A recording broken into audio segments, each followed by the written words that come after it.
Assalamualaikum warahmatullahi wabarakatuh. Nama saya Zalfa Fadlur Rahman Sudana, NIM K77200080 dari Program Studi Pendidikan Akuntansi kelas B.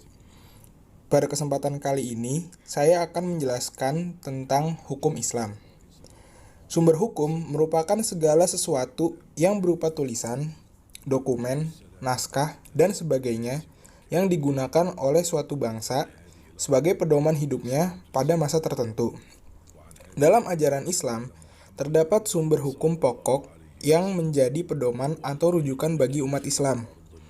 Definisi hukum Islam adalah syariat yang berarti aturan yang diadakan oleh Allah untuk umatnya yang dibawa oleh seorang nabi, baik hukum yang berhubungan dengan kepercayaan atau akidah, maupun hukum-hukum yang berhubungan dengan amaliyah atau perbuatan yang dilakukan oleh seluruh umat muslim. Sumber hukum Islam utama ada 3, yaitu Al-Quran, Sunnah, dan Ijtihad. Berikut penjelasannya. Al-Quran. Dalam buku Ushul Fiqih 1, 2018, karya Rusdaya Basri, kedudukan Al-Quran dalam Islam adalah sebagai sumber hukum umat Islam dari segala sumber hukum yang ada di bumi. Firman Allah Subhanahu wa Ta'ala dalam Al-Quran, surat An-Nisa ayat 59, yang artinya, "Hai orang-orang yang beriman, taatilah Allah dan taatilah Rasul-Nya, dan ulil amri di antara kamu.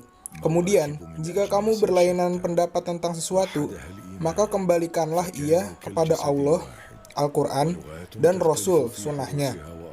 Jika kamu benar-benar beriman kepada Allah dan hari kemudian, yang demikian itu lebih utama bagimu dan lebih baik akibatnya." Al-Quran dan hadis merupakan dua hal pokok dalam ajaran Islam. Keduanya merupakan hal sentral yang menjadi jantung umat Islam, karena seluruh bangunan doktrin dan sumber keilmuan Islam terinspirasi dari dua hal pokok tersebut. Kedudukan Al-Quran sebagai sumber utama dan pertama bagi penetapan hukum. Maka, bila seseorang ingin menemukan hukum untuk suatu kejadian, tindakan pertama mencari jawaban penyelesaiannya dari Al-Quran. Al-Quran adalah sumber hukum pertama umat Islam yang berisi tentang akidah, ibadah, peringatan kisah-kisah yang dijadikan acuan, dan pedoman hidup bagi umat Nabi Muhammad SAW. Yang kedua, ada sunnah. Sunnah atau hadis merupakan sumber ajaran Islam kedua setelah Al-Quran. Sunnah juga menempati posisi yang sangat penting dan strategis dalam kajian-kajian keislaman. Keberadaan dan kedudukannya tidak diragukan lagi. Sunnah dari segi etimologi adalah perbuatan yang semula belum pernah dilakukan, kemudian diikuti oleh orang-orang yang lebih baik, perbuatan terpuji maupun tercela. Secara terminologi, ahli fikih dan hadis berbeda memberikan pengertian tentang hadis. Menurut para ahli hadis, sunnah sama dengan hadis, yaitu suatu yang dinisbahkan oleh Rasulullah SAW, baik perkataan, perbuatan, maupun sikap beliau tentang suatu peristiwa. Para ahli fikih memaknai sunnah mengandung pengertian suatu perbuatan yang jika dikerjakan mendapat pahala, tetapi jika ditinggalkan tidak mendapat dosa. Dalam pengertian ini, sunnah merupakan salah satu dari ahkam al-takhlifi yang 5, yaitu wajib, sunnah, haram, makruh, dan mubah. Sunnah menurut istilah ahli usul fiqh adalah ucapan Nabi dan perbuatannya dan takrirnya. Jadi, sunnah artinya adalah cara yang dibiasakan atau cara yang dipuji, sedangkan menurut istilah agama yaitu perbuatan Nabi. Perbuatan dan takrirnya, yakni ucapan dan perbuatan sahabat yang beliau diamkan dengan arti membenarkan. Seluruh umat Islam telah sepakat bahwa hadis Rasul merupakan sumber dari hukum Islam setelah Al-Quran. Kesepakatan umat Islam dalam mempercayai, menerima, dan mengamalkan segala ketentuan yang terkandung di dalam hadis ternyata ada sejak Rasulullah masih hidup. Sepeninggal beliau, masa Khulafa al-Rasyidin dan masa-masa selanjutnya tidak ada yang mengingkarinya.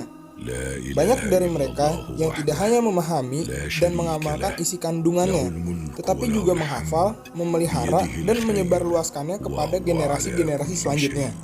Dan yang terakhir adalah ijtihad. Ijtihad, menurut bahasa, artinya bersungguh-sungguh dalam mencurahkan pikiran. Sedangkan menurut istilah, ijtihad adalah mencurahkan segenap tenaga dan pikiran secara sungguh-sungguh untuk menetapkan suatu hukum.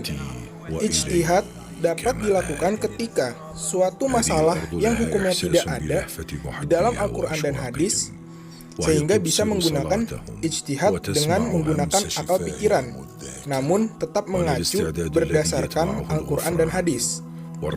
Ijtihad merupakan sumber hukum Islam setelah Al-Quran dan hadis. Ketika melakukan ijtihad, tidak boleh bertentangan dengan Al-Quran dan hadis. Bentuk ijtihad itu ada 3, yaitu yang pertama adalah ijma. Ijma adalah kesepakatan dan ketetapan hati untuk melaksanakan sesuatu. Ijma dilakukan untuk merumuskan suatu hukum yang tidak disebutkan secara khusus di dalam Al-Quran dan hadis. Yang kedua ada qiyas. Qiyas adalah mempersamakan hukum atau suatu masalah yang belum ada kedudukan hukumnya dengan masalah lama yang pernah ada karena ada alasan yang sama. Dan yang ketiga atau yang terakhir adalah maslahah mursalah. Maslahah mursalah merupakan cara dalam menetapkan hukum di mana berdasarkan pertimbangan kegunaan dan manfaatnya. Oke, sekian video dari saya dan penjelasan tentang hukum Islam. Kurang lebihnya mohon maaf. Jangan lupa di like dan di subscribe. Terima kasih. Wassalamualaikum warahmatullahi wabarakatuh.